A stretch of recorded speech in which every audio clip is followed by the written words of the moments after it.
என்னது ஜூலை 7ஆம் தேதி திங்கட்கிழமை அன்று நாடு முழுவதும் பொது விடுமுறையா? அரசின் முடிவுக்காக காத்திருக்கிறாங்க நிறுவனங்கள். அதை பற்றி தான் நம்ம இந்த வீடியோவில் பார்க்க போகிறோம். வாங்க நண்பர்களே, நான் தாரணி. இது கதைப்போமா. வாங்க வீடியோக்குள்ளே போகலாம். இந்த ஜூலை மாதம் வந்துட்டாலே இந்த ஜூன் ஜூலையில் ஒரு லீவு கூட வரவே வராது. என்னதான் சாட்டர்டே சண்டே லீவு கொடுத்தாலும் இந்த வாரத்துக்கு நடுவில் வர லீவு அது ஒரு தனி சந்தோஷம் தாங்க. அதுக்காக சின்ன பிள்ளைங்கள்லாம் அப்படியே வாரக்கணக்காக மாதக்கணக்காக ஆசையோடு காத்துக்கிட்டு இருப்பாங்க.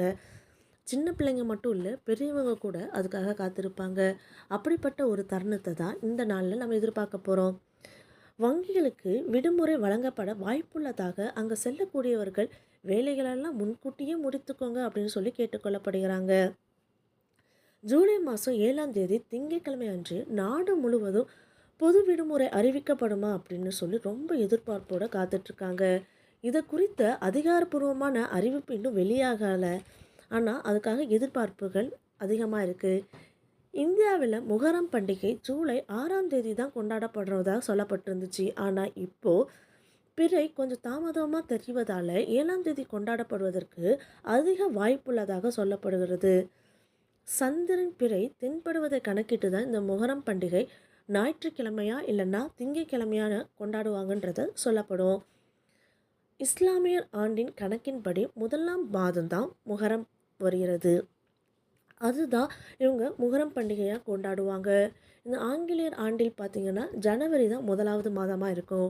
தமிழர் வருடப்பிறப்பில் தை தான் முதலாவது மாதமாக இருக்கும். அதுபோல் இந்த இஸ்லாமியர்களுடைய ஆண்டு கணக்கில் பார்த்திங்கன்னா முகரம் தான் முதலாவது மாதம்.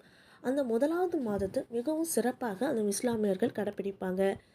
இத்தகைய சூழலில் தான் அந்த பிறை தென்படுவதை வச்சு தான் அவங்க அதை கணக்கிடுவாங்க. இப்போது அது திங்கட்கிழமை, அதாவது ஜூலை 7ஆம் தேதி தெரிவதற்கு அதிக வாய்ப்பு இருக்கிறதாக எதிர்பார்க்கப்படுகிறது. இதனால் அரசு முடிவுக்காக பள்ளி கல்லூரிகள், அரசு தனியார் நிறுவனங்கள், வங்கிகள், இப்படி பொது நிறுவனங்களாலே எல்லாருமே ரொம்ப அதிக ஆர்வமோடு காத்திருக்காங்க. விடுமுறை அளிக்கப்பட்டால் அன்றைய தினம் அரசு, தனியார், பள்ளி கல்லூரிகள், வங்கிகள், அரசு நிறுவனங்கள், அரசு அலுவலங்கள் உள்ளிட்ட பல கல்வித்துறைகளுக்கும் அரசு பொது துறைகளுக்கும் விடுமுறை வழங்கப்படும். இதனால் பெற்றோர்கள் எல்லாம் இந்த சுற்றறிக்கைக்காக ரொம்ப ஆர்வத்தோடு காத்துட்ருக்காங்க.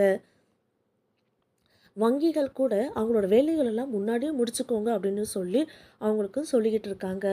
இதை பற்றி உங்களுடைய கருத்துக்களை கீழே இருக்க கமெண்ட் பாக்ஸில் தெரிவிங்க. மேலும் இது போல் செய்திகளை கேட்டுட கதைப்பொம்மாவை சப்ஸ்கிரைப் பண்ணுங்கள். நான் தாரணி. உங்களை இன்னொரு வீடியோவில் சந்திக்கிறேன். நன்றி, வணக்கம்.